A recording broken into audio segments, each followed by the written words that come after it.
নমস্কাৰ এনিভৰক 24 চাই থকাৰ বাবে ধন্যবাদ জ্ঞাপন কৰিছো লোকসভা নিৰ্বাচন সমাগত আৰু লোকসভা নিৰ্বাচনক লৈ এতিয়া প্ৰতিটো ৰাজনৈতিক দল তৎপৰ হৈ উঠিছে নিজৰ এজেন্ডা প্ৰস্তুত কৰাত ব্যস্ত হৈ পৰিছে প্ৰতিটো ৰাজনৈতিক দল সংগঠন আৰু আজিৰ দিনটো দেখা পোৱা গৈছে যে শ্ৰীমন্ত শংকৰদেৱ কলাক্ষেত্ৰত অসম ৰাজ্যিক বিজেপিৰ কাৰ্যনিৰ্বাহক সভা অনুষ্ঠিত হৈছিল আৰু এই সভাত উপস্থিত হৈ মুখ্যমন্ত্ৰী গৰাকীয়ে কেইবাটাও বৃহৎ ঘোষণা কৰিছে মুখ্যমন্ত্ৰী গৰাকীয়ে ঘোষণা কৰিছে ফেব্ৰুৱাৰী মাহত 6 লাখ লোকক PMAY আঁচনিৰ গৃহ প্ৰদান কৰিব লগতে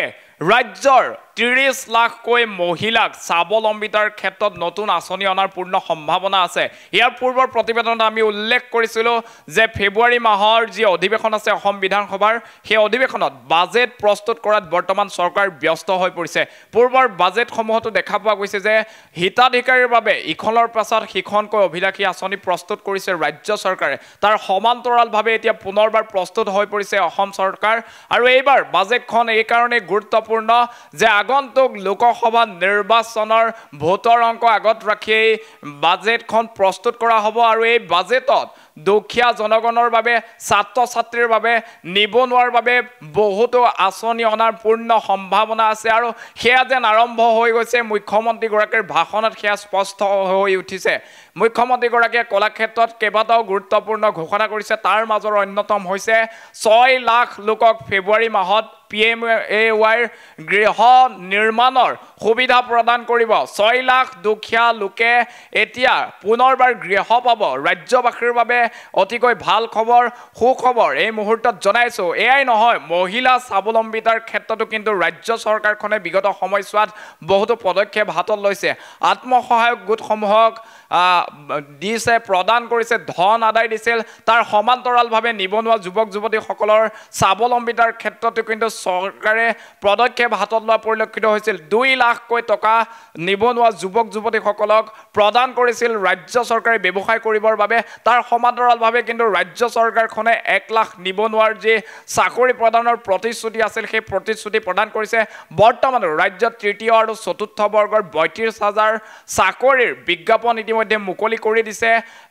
নামভৰ্তি প্ৰক্ৰিয়া সম্পন্ন হৈ উঠিছে সেই পৰীক্ষাও অনুষ্ঠিত হ'ব অতি সোনকালে হয়তো লোকসভা নিৰ্বাচনৰ পূৰ্বতে সেই পৰীক্ষা অনুষ্ঠিত হ'ব পুনৰবাৰ 32000 নিবনুৱা যুৱক যুৱতীয়ে কৰ্মসংস্থাপন লাভ কৰিব আৰু কলাক্ষেত্ৰত হোৱা অসম ৰাজ্যিক বিজেপিৰ যি কাৰ্যনিৰ্বাহক সভা তাত দুখীয়া লোকৰ বাবে কেইবাটাও গুৰুত্বপূৰ্ণ মন্তব্য তথা ঘোষণা কৰিছে মুখ্যমন্ত্ৰী গৰাকীয়ে কি উল্লেখ কৰিছে আমি পুনৰবাৰ আপোনালোকক জনাই আছো ফেব্ৰুৱাৰী মাহত 6 লাখ লোকক প্ৰদান কৰা হ'ব PMAY গৃহ আৰু এই গৃহ প্ৰদান অনুষ্ঠানলৈ প্ৰধানমন্ত্ৰী নৰেন্দ্ৰ মোদীকো আহ্বান জনোৱাৰ ঘোষণা কৰিছে মুখ্যমন্ত্ৰী গৰাকীয়ে আৰু মুখ্যমন্ত্ৰী গৰাকীয়ে 22 জানুৱাৰীত যে অযোধ্যাৰ ৰাম মন্দিৰ প্ৰাণ প্ৰতিষ্ঠা হ'ব তাৰ প্ৰতি লক্ষ্য ৰাখি ৰাজ্যৰ প্ৰতিঘৰ লোককে মন্ত্ৰী প্ৰজননৰ বাবে অনুৰোধ জনাইছে 21 ফেব্ৰুৱাৰীৰ দিনা ৰাজ্যত যুৱ মৰ্চাই এক বিশেষ ৰেলীৰ আহ্বান জনাব সেই মন্তব্য প্ৰকাশ কৰিছে মুখ্যমন্ত্ৰী হিমন্ত বিশ্ব শৰ্মাই এই মুহূৰ্তত সেই গুৰুত্বপূৰ্ণ খবৰ আমি আপোনালোকক জনাইছো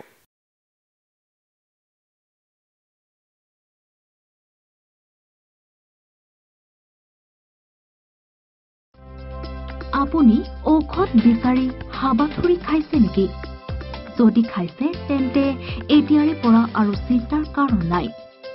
কিয়নো আপুনি বিচৰা ধৰণৰ সকলো ঔষধ উপলব্ধ থাকিব